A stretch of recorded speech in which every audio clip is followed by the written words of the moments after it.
So guys, obviously we're here with an SVJ, and I don't know if you can see, but I've kind of got a bit of a 1,000-yard stare going on. I sell these things for a living, right? And I spend time in the Gucciest cars you can imagine. And you know, the 355 we did was amazing, and the GTS was amazing, but this really is just a completely different kettle of fish. I've never been in a car that sounds that aggressive. It doesn't matter, you can be doing 10 miles an hour and it still is just popping and banging. And we did a little tunnel run a second ago and my ears were ringing from inside.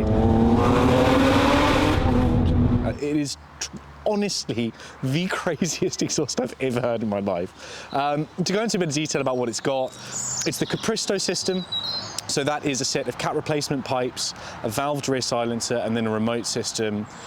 But, you know, everyone and their mum seems to be making an exhaust system for the SVJ, and I've heard all of them. You know, we've had the Novitec, which is amazing, obviously. We've had the Gintani, which also sounds brilliant. I think DTX have done a system too, and that's really good, but the Capristo, it's just the industry standard. It has been for the Aventador for many, many years, and it really is no different now. So, you know, enough of me talking. Believe me when I say you've never, ever heard a car that sounds like this. Let's roll the tape.